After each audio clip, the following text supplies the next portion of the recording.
I have here a board that's 80 by 200 centimeters, and from it I'm going to make a tabletop for a desk. Keep in mind it's for a 12-year-old. That means for me, it doesn't necessarily have to look elegant in the end, but rather cool.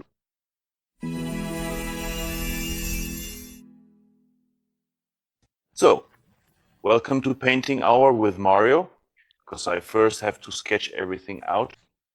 The plan that's floating around in my head is a bit hard to explain, but you'll see it anyway. So I'll just get started now. I'm going to sketch out everything just as it should look later, and then I'll go ahead and cut out everything that will be filled with resin later on.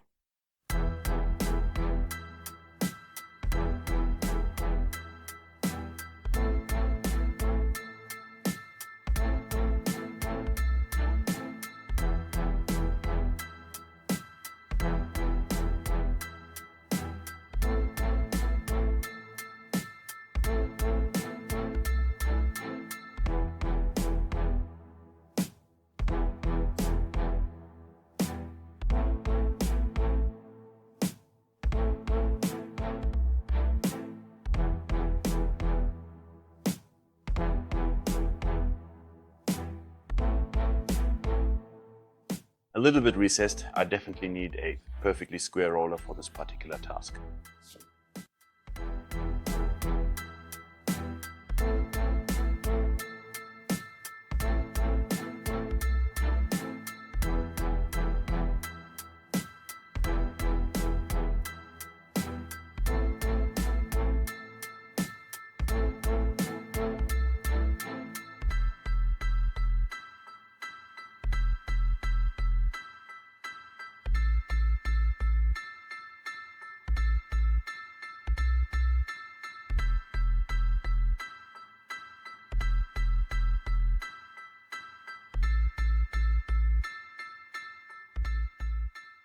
After the painting is dried, I'm now going to tape off the back, everything that I cut out. And then, finally, it's time to use resin for the first time. I'll pour these small pieces here in a transparent yellow-orange and the lightning bolts in transparent white.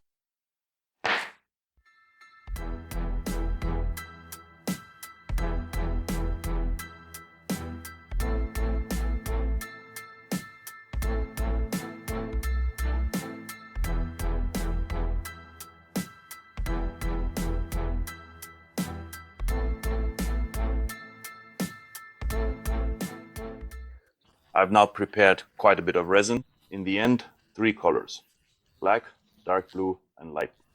I've divided it into quite a few containers because I want it to gel. And to prevent it from starting to overheat during that time, I simply split it into several containers. That way, the current height is within the frame and it shouldn't start to overheat. Once it's ready and the whole thing is nice and viscous, then I'll start, forming clouds. Will that actually work? I have no idea, but I'm going to try it and we'll see.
yeah, by now I've put aside the artistic part again, and I'm back to the craftsmanship.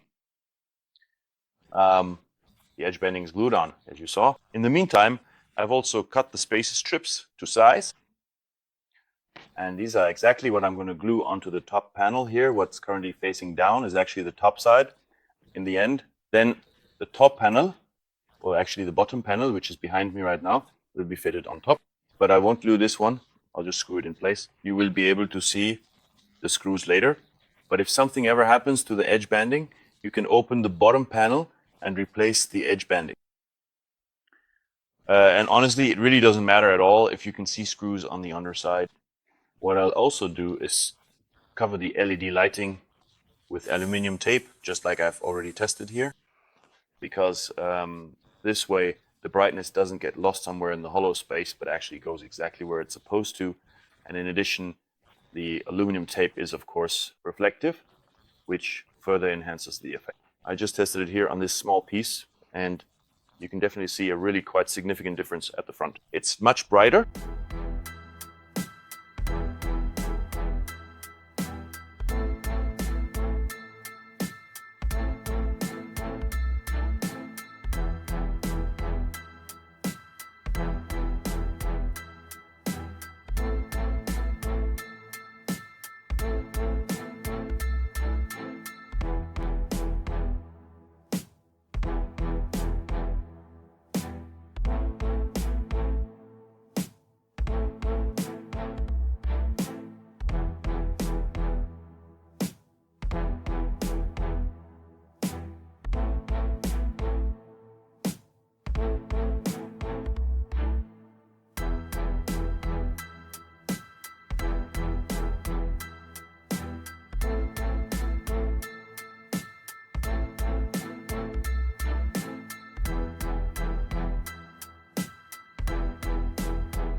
Yeah, you know, the final finishing steps from plenty of my other videos. I sanded it dry up to 800, wet up to 4000, then did a rough polish, and finally a fine polish. Now I'm going to apply a layer of carnauba wax.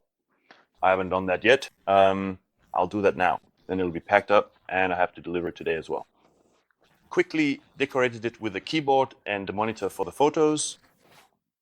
And yeah, that's it. What was new for me here were these creative artistic curves, but it actually worked out pretty well.